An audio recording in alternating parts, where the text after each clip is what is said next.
after giving 6 years of my life to the World Wrestling Federation, I came to WCW with one thing in mind, and that was to beat Vince McMahon at his own game. And you know what?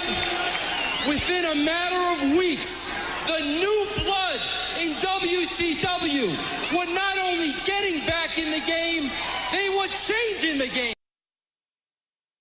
Change, and more importantly, afraid of their jobs, the political BS took place in the back to bring Vince Russo down.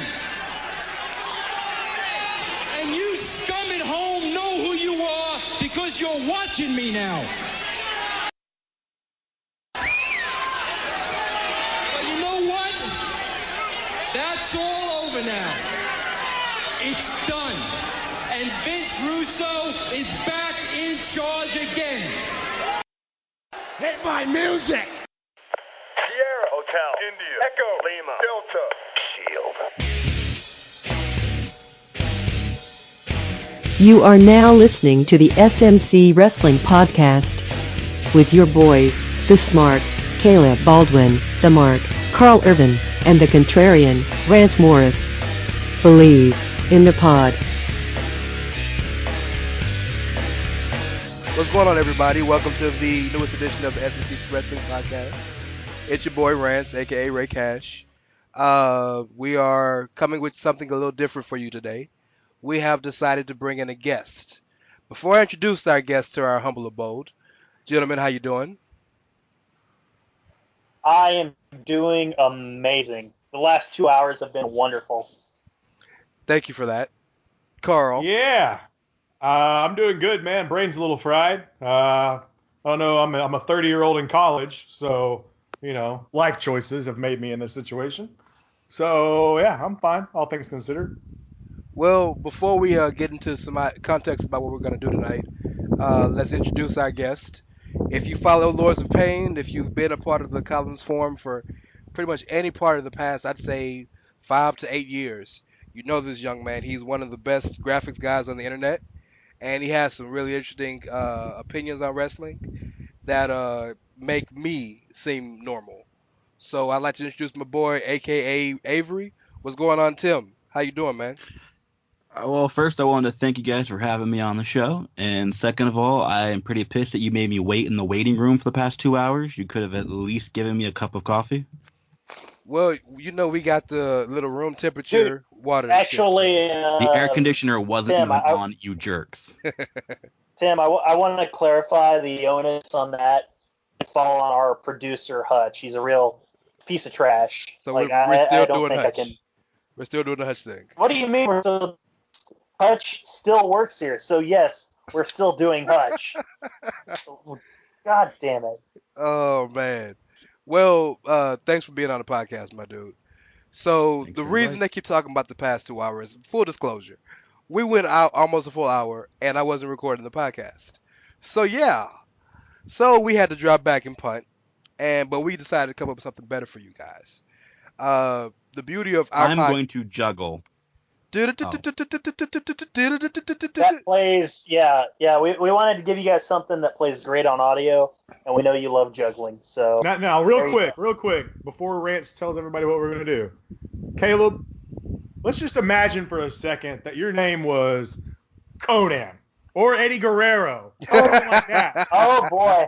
And you found out, Oh, you just found out that it took you, that you spent an hour and a half recording a podcast and that didn't get recorded. What would be your reaction to that? Man, you know, initially I would be mad, but then I would kind of get over it, and I would let out a loud, "Viva la raza!"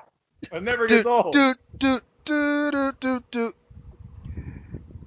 That's gonna be every week thing, by the way, guys. That is hilarious. That is a staple for some reason.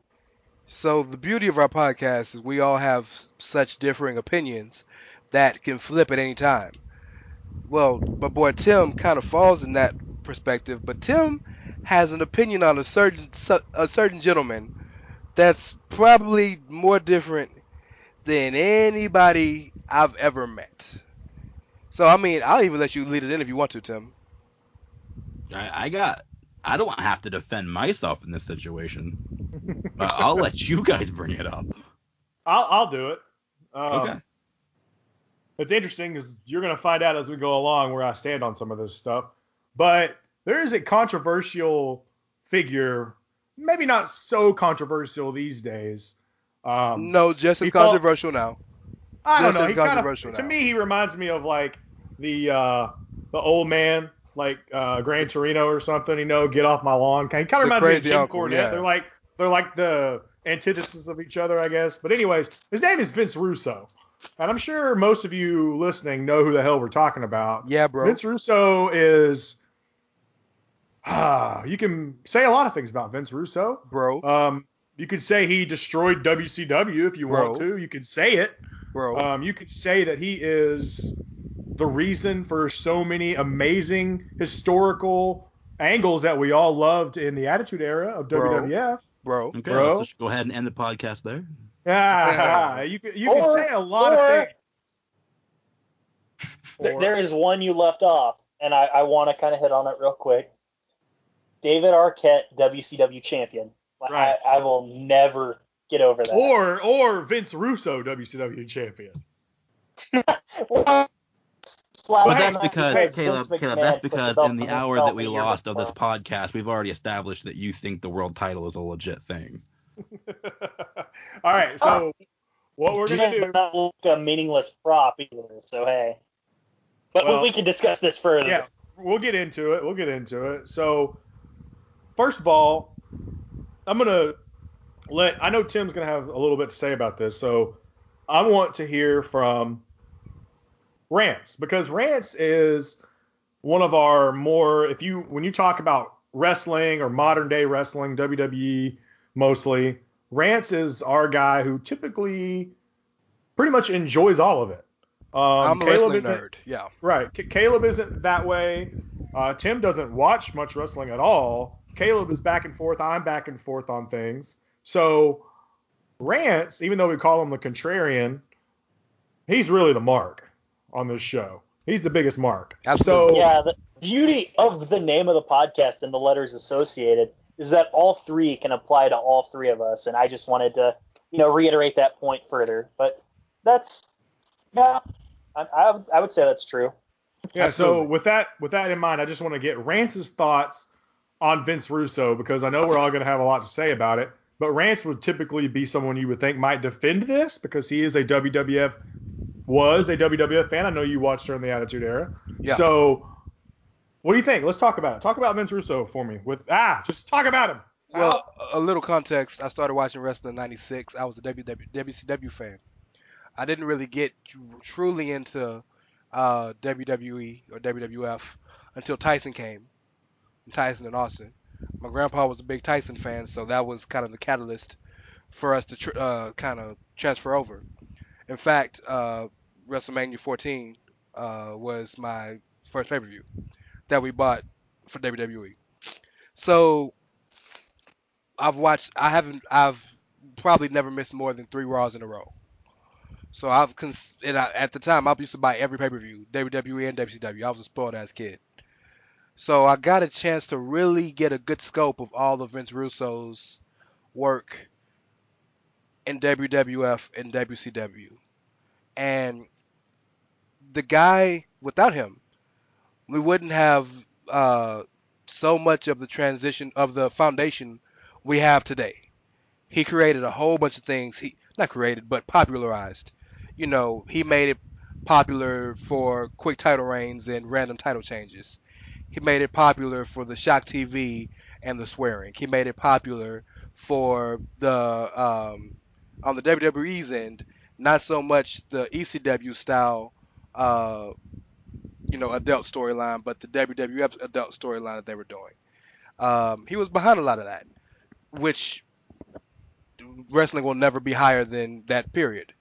So I appreciate him for who he is, but my grandma always tells me, give a person enough time and they'll show you who they are. And when Russo went to WCW, he showed us who he was.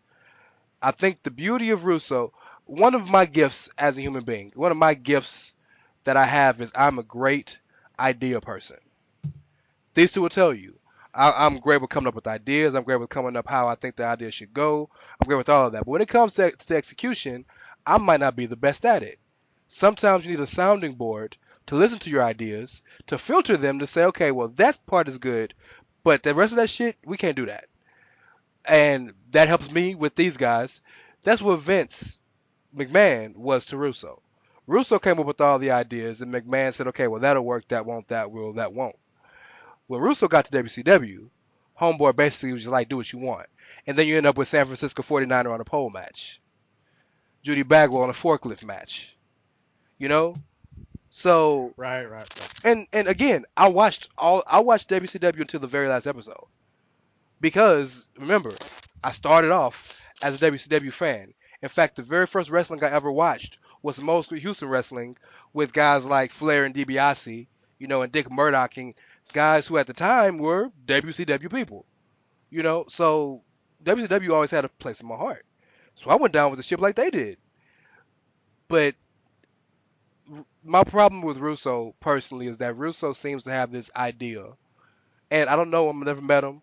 I don't listen to his podcast often, but he seems to have this idea that he's the reason so much of this happened, and he's definitely a major part of it. I would be remiss if I said he wasn't, but it's no different than saying, well, Ben Franklin was a major part of the United States being built, but he did do it all himself. Like, there was a group, and I will stop you right there and say you did say that you don't listen to a lot of his podcasts. Vince Russo has on numerous occasions given credit where credit's due, and he's actually said numerous times where he is not the reason why most of the things happened that happened. Okay, well, that's good to hear, because the idea that I get from him, and again, I admit it openly, I was a little ignorant on that part of it, but the idea is that not the idea, but the kind of the thought process about him is that, well, he's a bit of an arrogant prick. I'm not gonna say that about him because I don't know, but I think the dude is really clever, but I think he's overtly clever. Like, I think he's too clever that he out-clevers himself. Right. It's very possible. Yeah. A lot of people are like that. Two guys like that are the dudes that do South Park. Sometimes they are so clever that it's way too clever for what they need to do. And that's the beauty of those guys. They have each other to filter off of. Vince needs somebody like that. Right. I want to jump in before Caleb on this, because Caleb, I know you have gone back in the past. You've had to probably go back to see a lot of this stuff.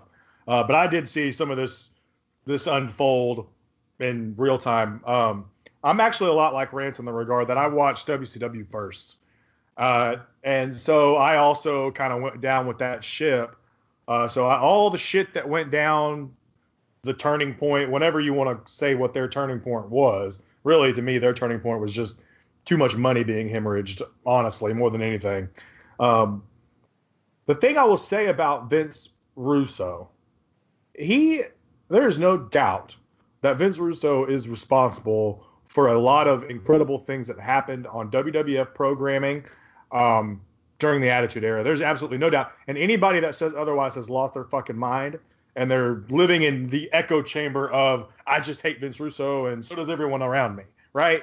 But I think the biggest issue I have with Vince, now, let's keep in mind that people change, okay? I don't know Vince personally, just as Rance said. And so things that have happened in the past are different than how he may be now. But I have read one of his books, believe it or not. Yeah, he's got a book, and it's called How WCW Killed Vince Russo. And it's a very interesting read. I am going to promote it for Vince Russo here. If anybody wants to go out and find a copy and buy it, it's not long. It's interesting. It's all about WCW. So if you're interested in that kind of stuff, pick it up. Go to his website to find it. Okay, there you go. So here's the deal about Vince. I feel like while Vince has a lot of great ideas, and Tim, you're completely free to jump in and say if this is different now, okay? I feel like for a long time at least, Vince loves to play the victim. Almost as if, like, he knows, I'm sure he knows that not everything he did was golden, but he feels like everyone else around him did him wrong, and so he's not as willing to take responsibility for some of the failures that happen. Like, it's more of, well, because of this guy, this happened. Like, there was too much power, there was too much ego, there was too much this that kept me from doing this, and that made this not work. So there's a lot of blame shifting, and I think that's just not an admirable trait to have in general. I mean, to me, everything kind of starts where it starts. I mean, if you are behind the booking decisions or you're behind the creative decisions, even if you have sounding boards that tell you no, or even if you have them tell you yes, you're accountable for the decisions at the end of the day. By the way, to add to that, that's one of the things I appreciate about McMahon is that good, bad, or indifferent, he's always stood by what the fuck he's done. If you like him, cool. If you don't, cool. He accepts everything he's done. Right. So before I hand this off to Caleb, and then we'll hand it off to the guy who's going to take in all of our information and just regurgitate it at us. Bingo. What I want to say about Vince is I am not on the destroy Vince Russo bandwagon. Never have been, never will be. I don't think he is as bad as people say he is. I don't think he's as good as people say he is. I will give him tons of credit for a lot of great things, but I'm also going to point at some things and be like, Vince, like, I mean, this is kind of, okay. Like, and we'll go into it later. We'll go into it, I'm sure. So that's all I'm going to say about it. I'm pretty not indifferent, but just very in the middle on Vince. So, Caleb, as someone who didn't really see it in real time but has gone back and watched a lot of stuff, what are your thoughts on Russo? Well, first I want to clarify. Before June, ironically, when we went on the trip to St. Louis, before I heard the Bruce Pritchard podcast on Vince Russo, where he quoted his book, I would probably fit the description of being on that, oh, fuck Vince Russo. He's terrible. He never did anything good for the business, whatever. I would have been on that bandwagon. But hearing that and having been educated that, there were some positive decisions and positive impacts that Vince Russo had on wrestling. Can you go into detail? Could I go into detail? Yeah, okay, I didn't hear or read or whatever you're talking about. Oh, you didn't hear me? Okay. No, I didn't hear about this Bruce Pritchard thing. Oh, the Bruce Pritchard podcast, man. Yeah. You'll have to forgive me because it's been 3 months, almost 4 since the thing. But damn it, Carl, could you help me here? I can try. I can try. But, yeah, I remember the basic gist of this being like, Vince Russo, when he has a sounding board, he's pretty freaking brilliant, actually. Well, so I'm not completely on the bandwagon of, oh, fuck Vince Russo, he's terrible. One thing I think is interesting, because you can't recall about some of this stuff, one thing that really stood out to me on that Bruce Pritchard podcast, and I want to just clarify, I do enjoy Bruce's podcast. However, I know that some of the shit he says is bullshit. His host has said before that there's the truth, and there's the truth and then there's not the truth, and everything things they say is in the middle, right? So I will say, but one thing I thought really stood out about that he gave Vince Russo credit for, and I never would have thought about this before, is that Vince Russo was the kind of guy who wanted to get everyone involved, everyone. The entire roster. People didn't just sit in the back for weeks at a time if they didn't have to. Vince Russo tried to find something for everyone. And that sometimes he would just shoehorn them into a stable, even if it didn't make sense. Sure, yeah. And that is something I will appreciate, because to him it wasn't about one guy or two guys.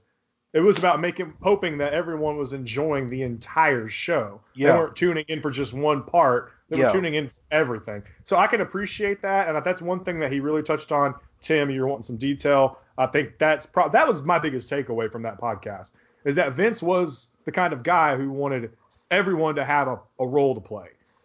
So with all that being said, kind of wrapped up.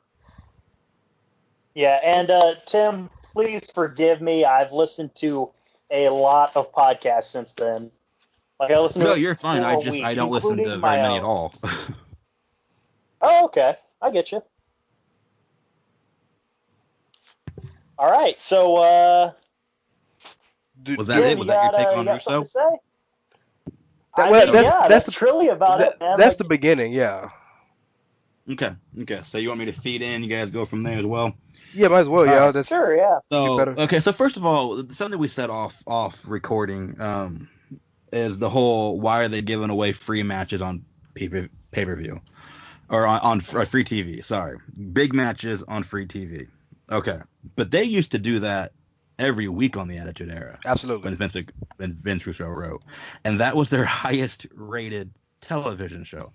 So that's why they're trying to do it again today. They're trying to replicate the formula that worked back then. So just to answer that question, they are trying to, in a way, go back to the Russo format of literally any match is going to happen on free TV. Okay.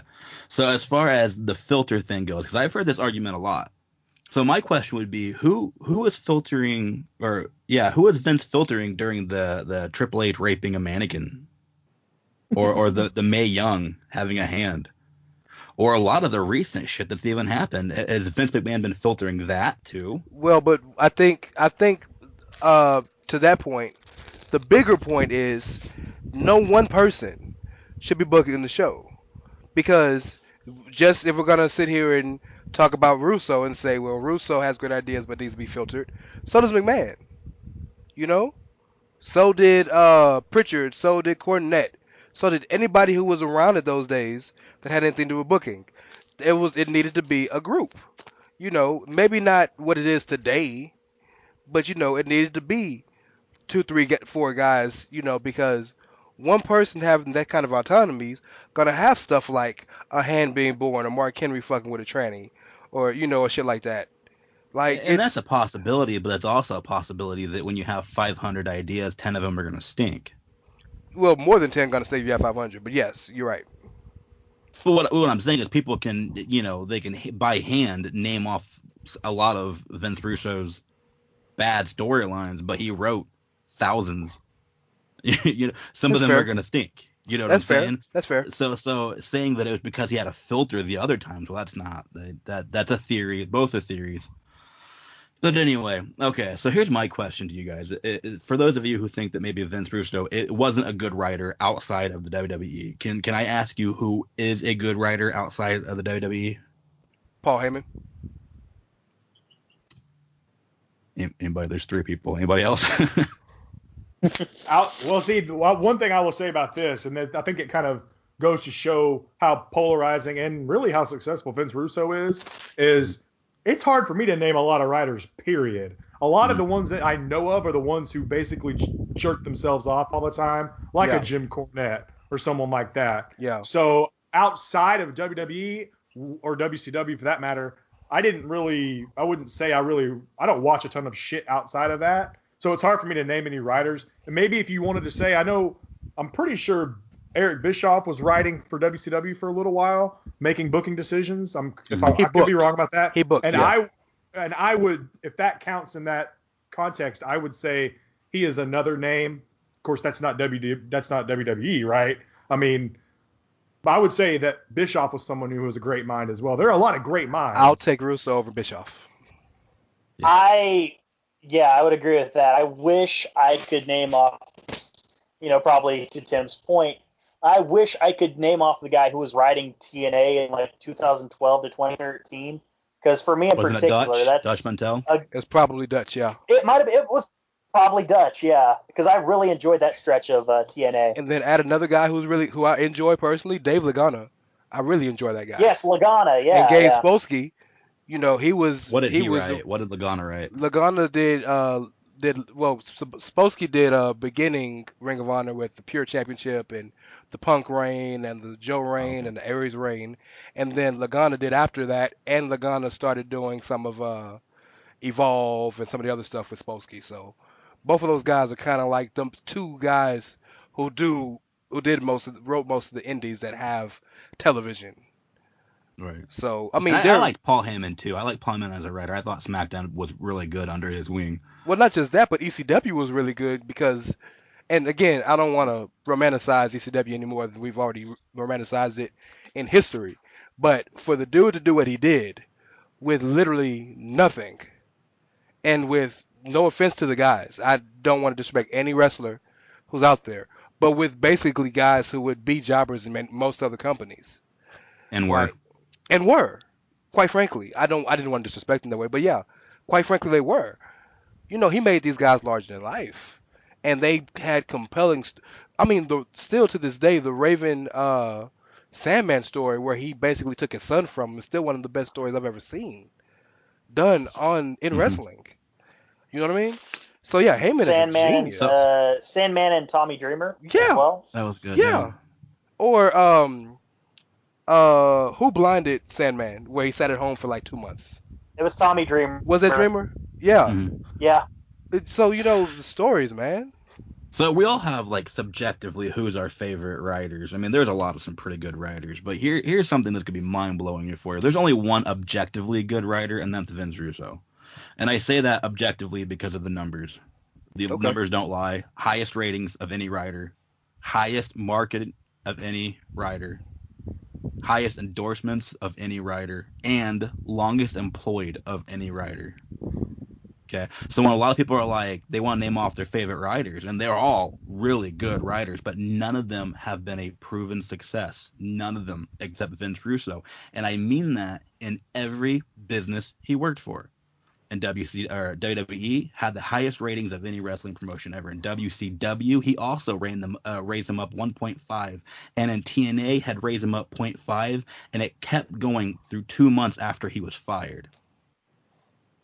What did Russo do in TNA besides the SEX group?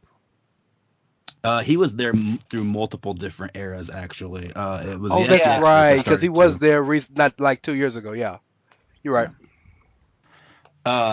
So there is no writer that is actually objectively better than Vince Russo. There just hasn't been. And I'm not saying that in favor of Vince Russo. I'm just saying it's a bad comparison to anybody, because no one has really been given the opportunities or no one's really been successful like Russo has.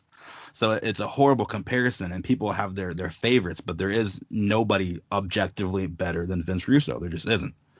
And and that sucks, because I want to say Paul Heyman was a great writer, but the ratings don't lie. When Paul Heyman was on SmackDown, they slightly went up, but then they also went back down, and that was during his time of writing. Yeah.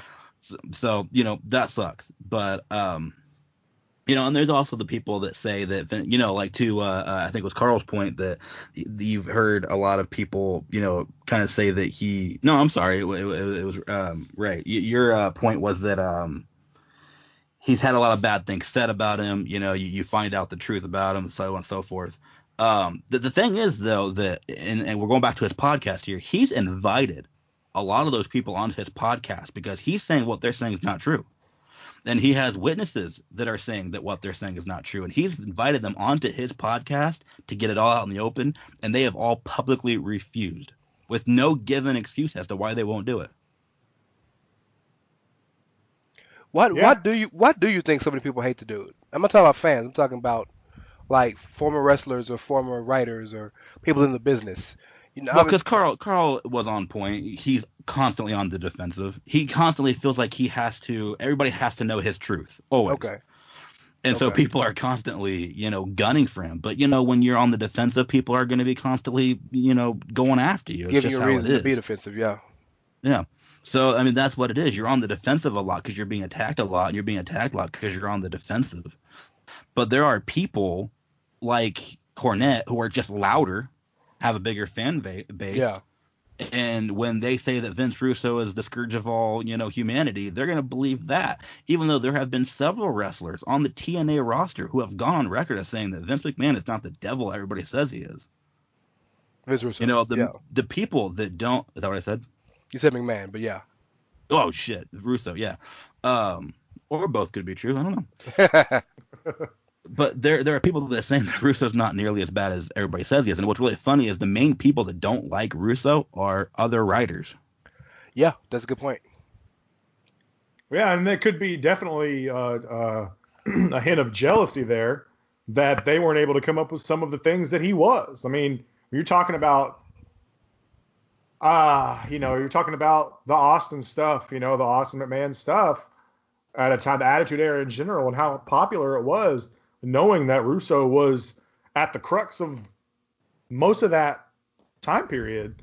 Yeah, and let's be honest here. Vince Russo is the first writer to ever be mainstream. Before that, no one thought of who was writing a show. Right. Yeah. Absolutely. Well, I mean, because he did and he also, I mean, he kind of worked the way he worked himself in when he had his WWF magazine column. Yeah. And then the Vic Venom stuff or whatever.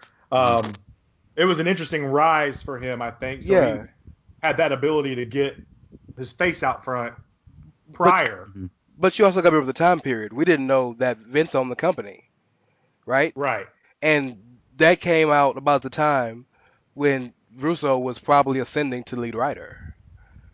So, it was a brand new domain, because 4 years ago they came out and admitted that it was a scripted show and that they weren't going to insult your intelligence anymore.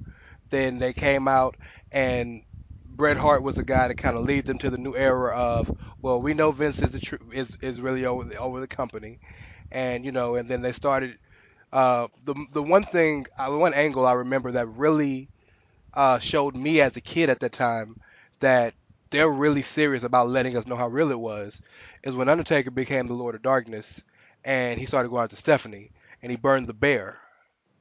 Remember he burned the bear? And Vince lost his mind at the bear. And the next week, Vince came out and he's like, look, Undertaker, look, you really think you're a demon, but your name is Mark Calloway. You're a wrestler. Like, you really are going too far with this. Now, and that's when I was like, oh my God, I thought the Undertaker was the devil. I didn't know. Right. He was a person. Well, I think it's so we're trying to get at the crux of why Russo is so disliked, right? But really, I don't know that WWF is the place to go for that. Well, I mean, right. You know what I'm saying? I think, most people have maybe a 50-50 view of him or even a 75-25 view of him positively from his time in WWF. Maybe not how the tenure ended because he wanted to be gone. It's WCW where the problem was. It's WCW is where everything seems to kind of implode on itself. Before we get there, I have one major question for Tim about Russo and WWF. And if you guys have something too, cool. But this is something I really want to ask you, and it's kind of for those marks out there who will listen to this and they're like, you guys are crazy, Vince sucks. I've already admitted I'm not a Russo hater, although I don't think as highly of him as you guys do. But you've clearly openly admitted with proof that Vince Russo was the most successful writer of all time. Right. I will never ever debate you on that. But if we take the ratings and stuff out of it, and we look at it from a personal enjoyment point of view, we look at it from a level of how good it was, from a fan standpoint. Because while the Attitude Era was probably it's the most fondly looked upon era, there was a lot of the Attitude Era, a lot of those matches that weren't great, a lot of those angles that didn't make sense. There was a lot of mess around a few diamonds, and those diamonds, Hunter, Austin, Rock, Taker, Hart, Foley, like they were the Outlaws. They were so good that they were able to take. Mick Foley made a few with Al Snow, like made people care. Al Snow, but so to that point, my question to you, man, is with how you feel about Russo, and take away the factual, tangible stuff, and look at it from the way fans look at wrestling from an intangible point of view, from just I'm a fan trying to enjoy something that's personal to me. Do you still think he was as good as a writer from that thought process? Yeah, absolutely. Yeah, because listen, when you talk about how things not making sense, and I get what you're coming from here, but Vince Russo and at one point Ed Ferrara was two people. The reason why it's so rare that things don't make sense nowadays is because it's 50 people or 20 or I don't know how many people. It's a whole team. I know that much. Yeah. And with a whole team, they can't make coherent angles on the mid card to lower cards with all of them. He was doing it by himself or with one other person. Yeah. So yeah, sometimes some of them were a bit sloppy. Some of them were, they didn't make a whole lot of sense. But you know what? It's probably an exhausting job. And in the mid, like you said, in the meantime, they were being overshined anyway, so it didn't matter. Yeah, but I think from a quality standpoint, I'd argue that there's been some things in the 2000s from a quality standpoint, just in terms of writing. For example, the Daniel Bryan story is the greatest written story in wrestling history, in my opinion.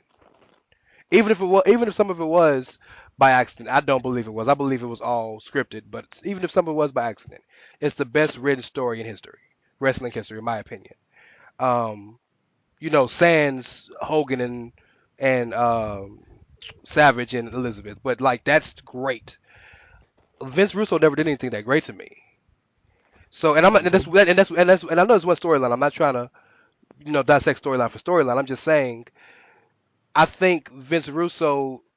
I think a lot of his greatness, while it's him being legitimately good, is if I'm Phil Jackson and I have Shaq and Kobe and Glenn Rice and Robert Horry and Derek Fisher and and Rick Fox and Eldon Campbell and so on and so forth. This is all mumbo jumbo to me. Well, in sports, if I have the best players, gotcha. I could be a great coach, but I don't have to coach as much as I may have had to if I have me, you, Carl, and Caleb as a starting guys. Static again.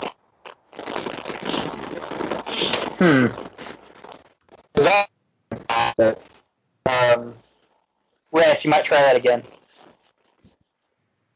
Well, I was done. So, but y'all didn't hear anything?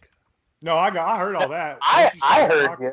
Once you stopped talking is when the static started getting bad. So I didn't want to speak up because it was just.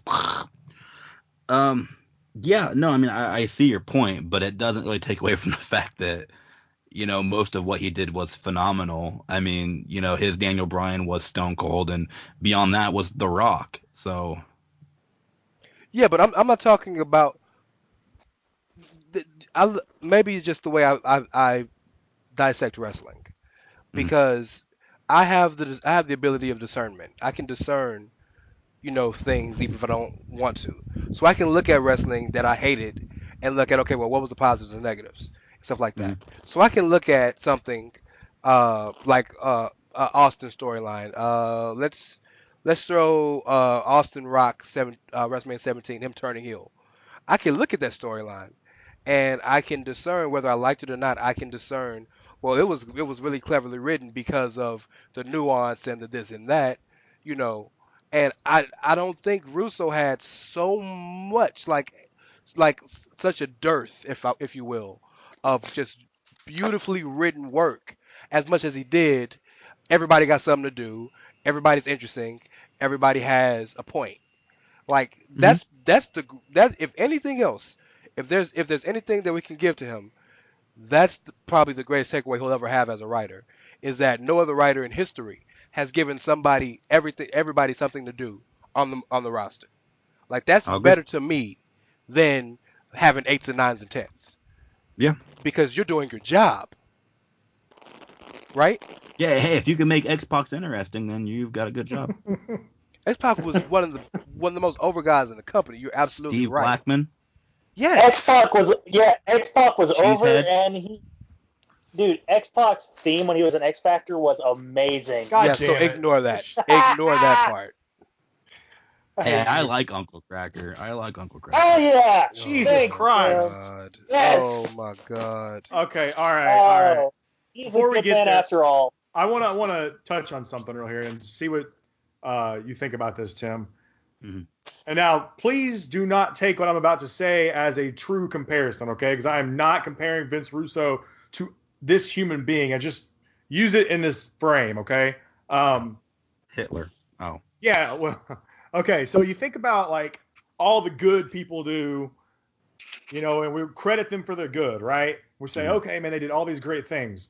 At some point, when that person does the wrong thing, all right, look at like, oh God, this is the best I can come up with at the moment that's not going to make him sound even just awful. It'd be like maybe like Tiger Woods.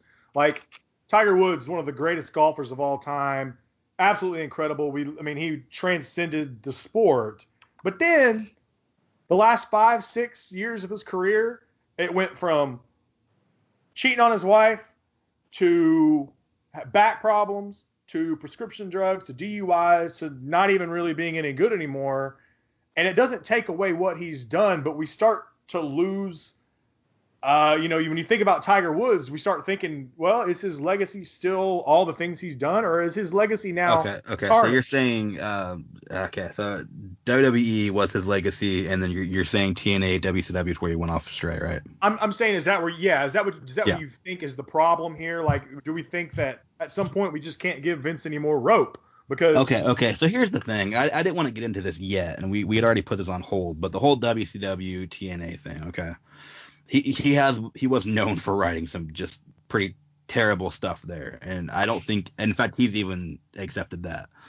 Here's the thing, though, and I'm going to put this into perspective for you guys. He was there for less than a year, less than 9 months. On week 2, he was told by his bosses, the management, why aren't ratings up yet?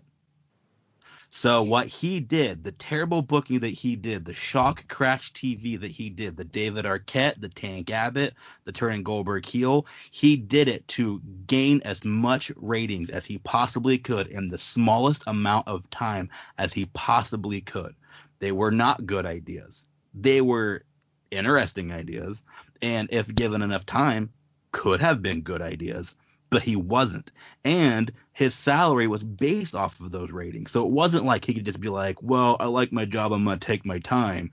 No, he had to get those ratings right then and right there. And that's why we got Judy Bagwell on a poll. And I make fun of that. But in reality, if you're a casual TV watcher and you're flipping through the channels and you see Judy Bagwell on a poll, okay, you're stopping. Forklift, by the way. She was a little big for the poll. God bless her. Yeah. You're stopping. You're watching that, right? You're getting the ratings. And by the way, he did get the ratings. So everyone talks about how awful his storylines and his angles were, but it drew people in a way that WWE is currently not. And then we're going to move on to TNA. Same thing. Same issues. Now, people talk about, and I want to go back to this, that he doesn't have a filter. The same thing with WCW. He doesn't have a filter. That's a lie. He had more filters in WCW and TNA than he ever did in the WWE. Vince McMahon was his filter in the WWE. It was that easy. In WCW, he had standards and practices. He had, at times, Eric Bischoff. He had, at times, Ted Turner. He had to go through all of those channels, that red tape. AOL. Yeah. AOL, all that red tape. TNA, 10 times worse, except no one knew whose position was what. Okay, so when Vince Russo was writing there, he had no idea who to go to. And people in TNA have admitted this about the Vince Russo part. Vince Russo would write something, and 10 minutes before it would air, it would have been rewritten. So the whole without a filter thing, it's the opposite. Vince Russo? Yep, sure, whatever. Vince Russo had so much Easy of for you a to filter. say. Yeah. Had so much of a filter that could also have attributed to why everything was awful. But like I said, he had to do this shock TV stuff. He had to do some bad angles. He had to because his job depended on it.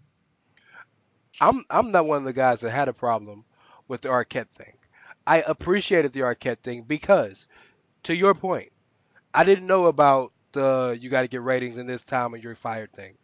But Ready to Rumble, you have a major motion picture specifically about not just your business, but your company, starring all of the wrestlers in your company. The mainstream publicity that they got for putting the title on Arquette was huge. And most importantly, Arquette was the right dude because Arquette loves wrestling, respects it, never took it for granted. In fact, he gave all the money to who did he give it to? Was it Owen Hart's family or Drozdov's family or somebody? Yeah, he donated it all. Yeah. And also, to his defense, he's gone on record as saying that if there's one thing in his career he can go back and undo, it would be that, just because of how much people have shit on him for it. And he's a real wrestling fan, so he understands it probably shouldn't have happened. You know? But I didn't hate that. I mean, in WCW, their whole rise had been attributed to outside stars. When did WCW really start getting mainstream? And I'm not just talking about NWO mainstream. Rodman. Right? Yep. And then it eclipsed from Rodman to Malone. You just watch these guys play each other in the NBA Finals, and now you're gonna see them wrestle a bash at the beach. You know?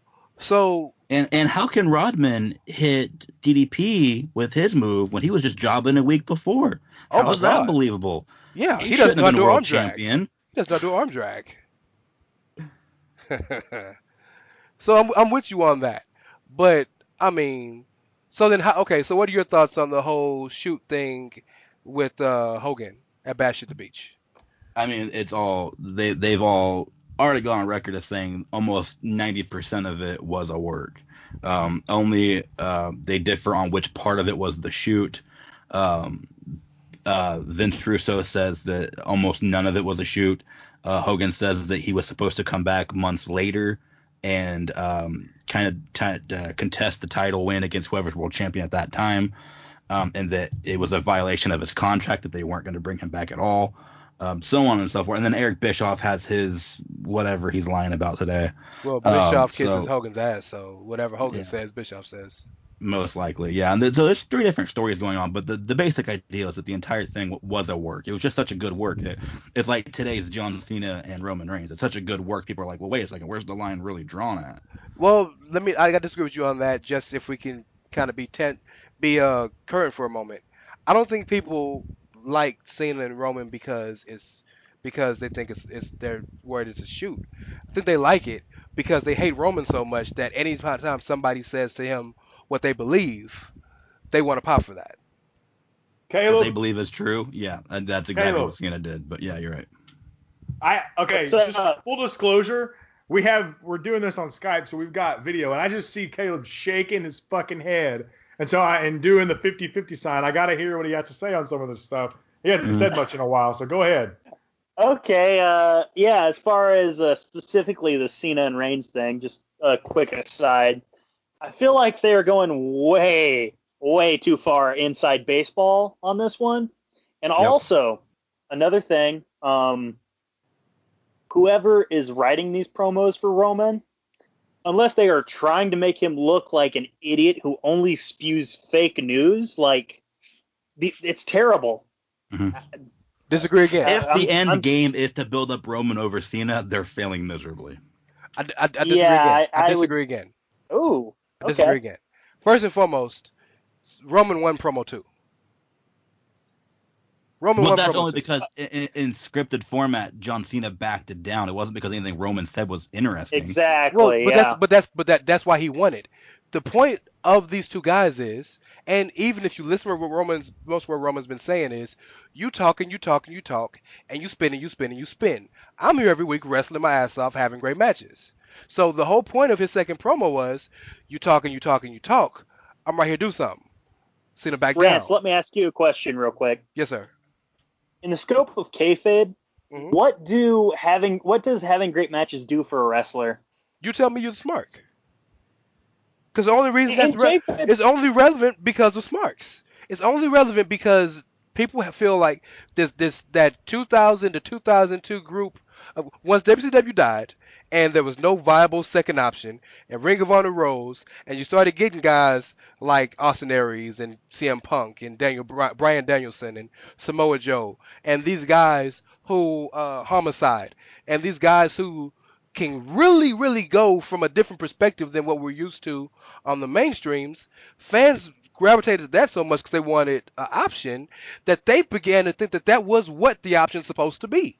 So now work rate is something that, as fans, we're taught to think is important. And the WWE foolishly embraced it. They put themselves in this corner. They did. Now, I wouldn't say it's foolish because, to your point, earlier we were talking off. I don't know if it was on the podcast or off podcast, but you were saying that WWE can't get new viewers, so everything they're doing is to keep the ones they got. Well, the ones they got are smarks, right? Yeah, but you don't need to keep the ones you got. The ones you got are already watching. I'm with you. I'm with you. There's nothing they can do to get rid of me. So you're right. I'm going to agree with Tim on something, that they foolishly embrace the idea of work rate.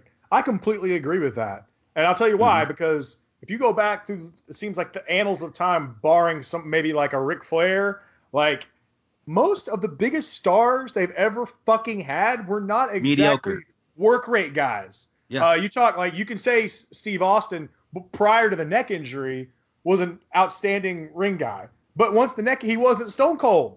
You know, like I mean, it just kind of happened, right? So like once the neck injury came, Stone Cold ran rampant as a guy that did nothing but mud stuff. And it worked in his favor because he was a brawler, a badass right. brawler. And so The Rock is have another to do super suplexes. Yeah. The Rock is another example. He never had to do shit. He still doesn't have to do anything. He can go in there and just talk, and people gravitate to him instantly. Work rate does not mean a damn thing. It really doesn't in terms of building. You're talking about WWF now trying to retain fans because they're so they do it because they have such good work rate. But if they spent more time trying to get guys that were to turn into actual marketable stars who can speak characters, but they would succeed. That the smart fans have ruined wrestling. Damn it! Well, I look at it like this. I look at it like this. With the rise of hip hop and the normalcy of hip hop, and I'm a hip hop head. Now hip hop has become so mainstream. Pop artists, country artists, rock artists feel like they got to do something hip hop ish to stay relevant, right? It is just survival of the fittest. So WWE realized, all right, this 2008, 2009 wasn't working. Sheamus and Randy Orton for 3 months wasn't working, you know. And then we got these two kids who we didn't want to push, and Brian and Punk, who are showing us something. Well, you know what? Maybe there's something to this, you know. And then, to Brian and Punk's credit, those two brought something out of the fans that they hadn't seen outside of Cena for a long time, you know. And then the Shield comes along, who's two of the three are major long-time indie guys. So I think they're just trying to not so much catch lightning in a bottle, but keep their heads above water until they have enough tread to finally get where they're trying to go.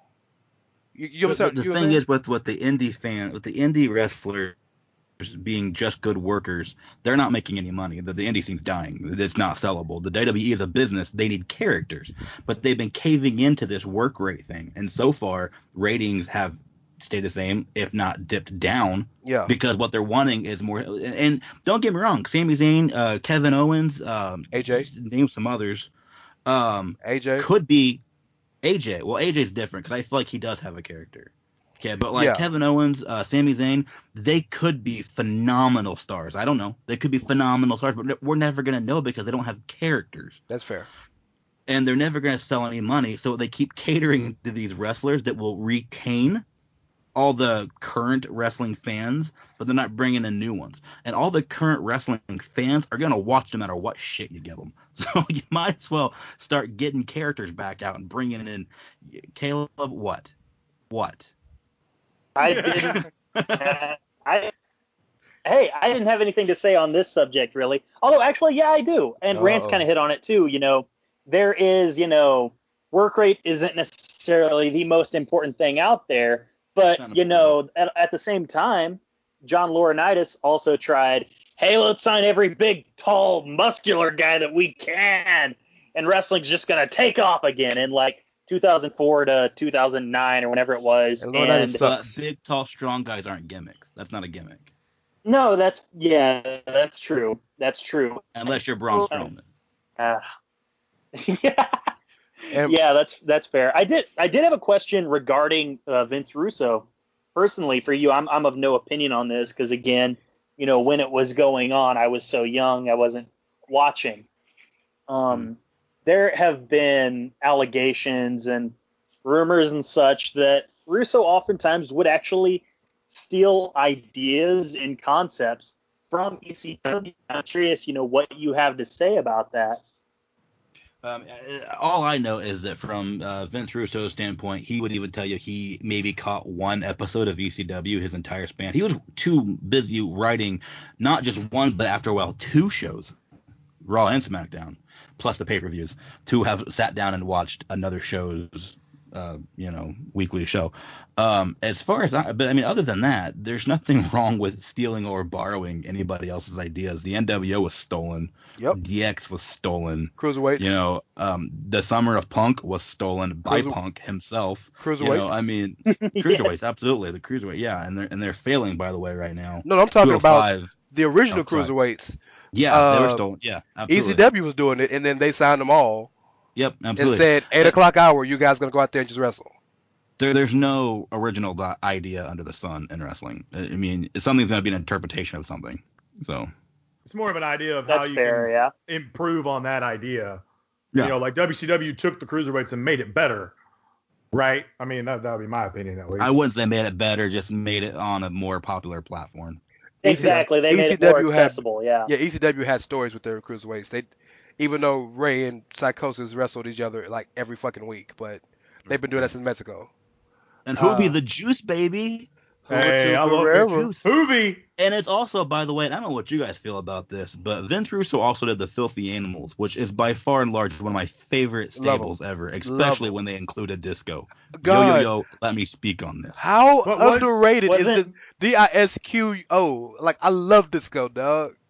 Yeah. But wasn't Russo responsible for ICP being a part of WCW? I don't have a problem with them either, because they're real wrestling fans.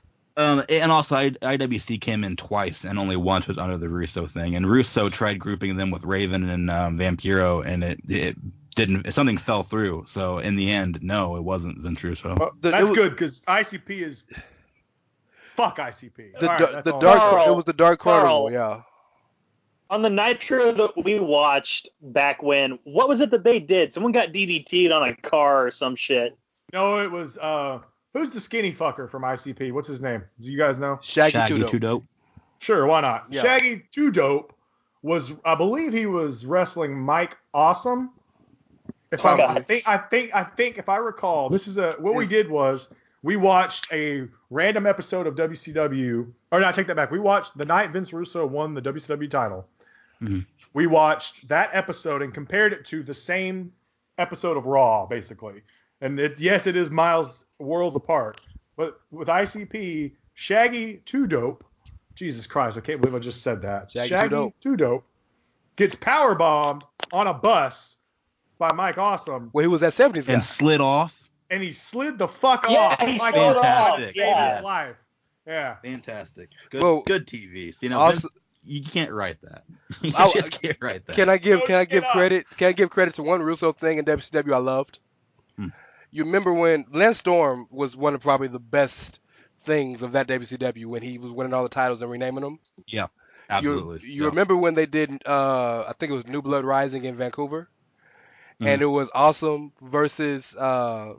And Jacques Rougeau came out with the rule book, and every time Awesome had him beat, he changed the rule. So you can't win by 3, you got to win by 5.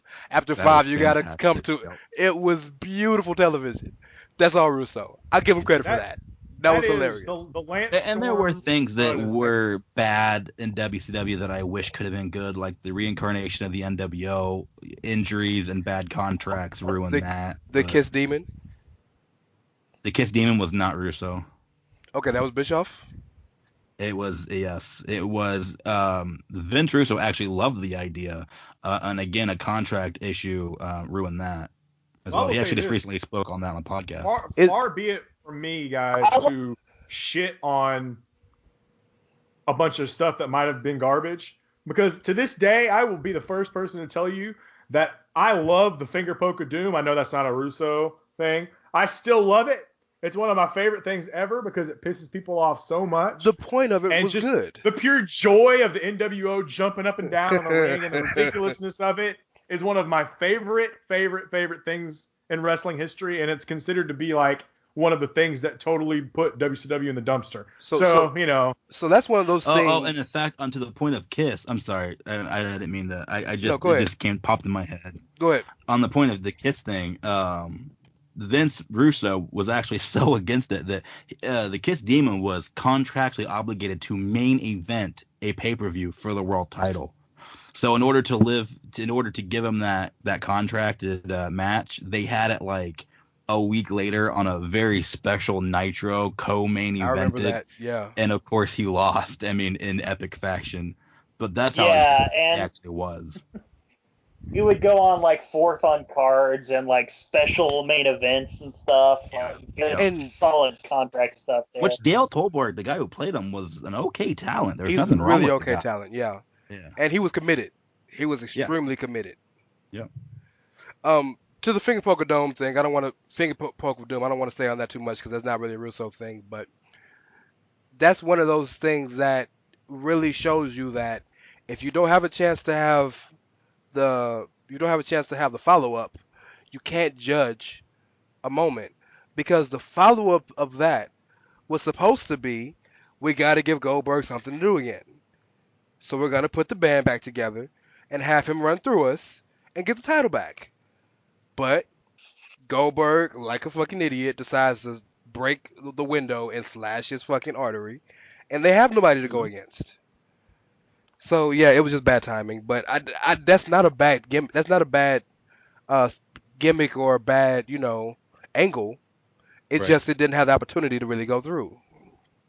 Well, I want to hear what Tim has to say about, because we're talking about Russo and he's done a good job, I think, of defending his boy a little bit. So I kind of want to hear what his thoughts would be on the night Vince Russo did decide to put the WCW championship on himself, and where do you think? How do you feel about that? And you cut out the world title on what now?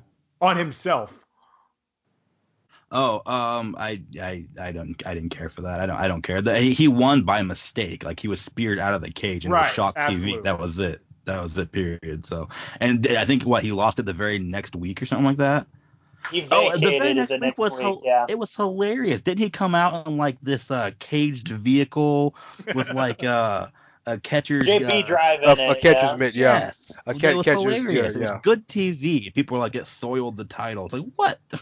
And I'm not a traditionalist. I understand some people are like, the title means something for some weird reason, but to me, it was a prop and it was used hilariously that night. So here's the real question. We've done, this podcast has been a lot more pro Russo than I thought it was going to be when we started.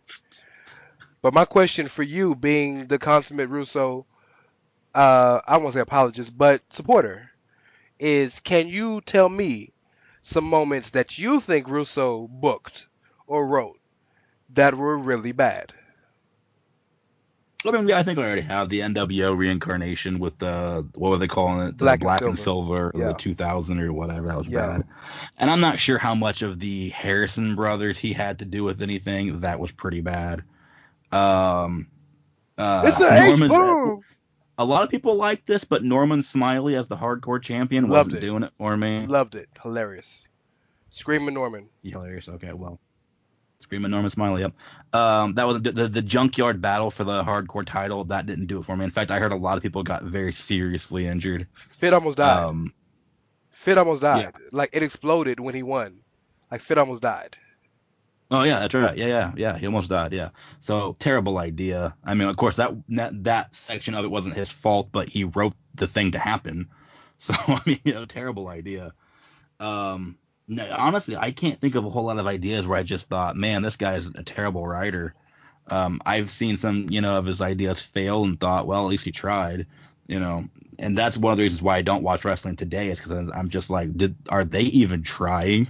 Like, Now I'll say the Kevin Owens thing, that kind of piqued my interest a little bit. We'll see where that goes, but one good angle out of the 50 failed ones in the past couple years, it's not good odds for me. Yeah, I understand. One question, another Russo angling, Bischoff angling, whatever. The reboot, the random reboot of WCW in April of 2000. What did you think of that? I was freaking stoked, honestly. I'm not gonna lie to you. In fact, when I did my first podcast, when I had my original co-host, that was actually our topic. I loved it, and then because I didn't follow dirt sheets too much back then, but when Eric Bischoff came out and they embraced, that was the biggest moment in my life, honestly. And I loved the two sides. I loved the New Blood versus the Millionaires Club. And the thing that I loved organically about that was that it was very clear that the New Blood was supposed to be the good guys and the Millionaires Club was supposed to be the bad guys, but the fans would not allow that. No matter how poor and pathetic the Millionaires Club looked, they got cheered to the point where they eventually just switched it in the storylines to the New Blood was the heels. I love that angle. I thought it was great. I thought that Vince Russo's promo was fantastic. It was a good way to start off the whole we're going to be swearing a lot in our shows now, so get used to it, by calling Ric Flair a piece of shit that he wants to wipe off of his shoe. Yep. That was my all-time, probably my favorite moment in wrestling, honestly. I'll always remember that. One particular quote that always stuck out to me when I go back and rewatch that, and I guess it's in reference to Sid getting in a fight with Arn Anderson like way back when. And Bischoff said to Sid, "Oh, what's the matter, Sid? Forgot your scissors?" Do you remember that quote specifically? And what do you think about that in particular? I had remembered it, and I didn't get it back then. But I had just recently watched it for the podcast, and I was like, oh, that's cute, I guess. Like, well, but it was kind of like, why would you say that? Because nobody would have known what you were talking about. For me, that's another one. Like I said about Cena and Roman, it's way too inside baseball. Mm-hmm. Yeah, and I don't really care for. Yeah, and to your point, right? Sometimes he does book things that are too the Buff Bagwell thing. The is it real or is it fake crap that he does. The neck, where Bagwell was winning matches he wasn't supposed to, and he was going against the booking. I didn't care for that one because I don't like when you're exposing the business to not be fake real. It's real, but real fake, but fake real fake. Yeah, I don't care for that. And the promo for, I think it was New Blood Rising, where they're like, why'd Goldberg go off the script? Like, dude, chill out. The script, yeah, they used that a lot. I hated that. Okay, so that's the Vince Russo thing I will not defend. And I'm sure he'll explain to you that that's just the way that the business was going. People were getting too smart. They knew what was going on backstage. People weren't buying the whole fake thing anymore. So they wanted to see some realism. I can't speak for Russo. And in fact, I'm going to go on record right now saying that I may have said some things that were wrong on this podcast that I'm remembering incorrectly. So I don't want him texting me telling me, or not text, I wish, tweeting me telling me that, I was wrong. I'm going to go on record and saying I may be wrong. But, I feel like he would defend that by saying that that's probably the way the business was going and that smarks are smarks and that they wanted something fresh. So. Yeah, I don't know. As far as that goes, like, honestly, at this point, I'm willing to, meet companies halfway and, go in knowing, okay, this is predetermined, but whatever, I'll go along with the story. That's kind of where I'm at personally at this particular juncture. And I will say before we end the night at any point, that number one, I'm not a fan of the Roman Reigns John Cena promo for that very reason. I don't like the breaking the fourth wall stuff. I don't like the is it real, is it not real crap. And that's also why I will never watch 205 Live. Okay, because it's the same thing. It's these two people are hitting moves that in a normal wrestling on the upper rosters would have finished a match, but they keep going and no sell it. It's a completely detrimental to the entire business. Well, that's not 205 Live, that's Lucha. One thing I do have to say about 205 Live in its defense, Drew Gulak. That's all I have to say. It's amazing. See, I don't even know what that means. I won't watch it. People are hitting like frog splashes and 450s and all this stuff, and it's like, that's Drew Gulak's not doing that. He's doing the no-fly zone. That's his gimmick. Yeah, he basically doesn't want. So he's like Steve, was it Corell or what? Steve Cornell from ECW. Steve Corino. No hardcore. Steve Corino, old school. Yeah, King of Corino. Yes. Yeah. Yeah, and he's doing like a PowerPoint presentation and stuff. This last 5 of 277. He's got 272 slides to go. So I will have to watch that actually. I'll send you the YouTube clip. Well, Tim, thank you, man. He had to step away. He had some stuff he had to take care of, so We will make sure to have him back on. Give a formal goodbye. But yeah, man, Tim is a friend of the podcast, so anytime you can follow your boy at Tim Rose tweeting. So yeah, go follow him. He also is a graphics guy, so any graphics you peeps need to do out there, hit your boy up. Yeah, he likes to do that stuff. So don't feel shy. If you want a graphic or something, if you just ask him, yeah, be cool about it. He'll probably help you out. So in fact, he's done most of my SIGs for Lords of Pain. So he's done a few as well. Yeah. With that being said, it's time for us to hit that old dusty trail.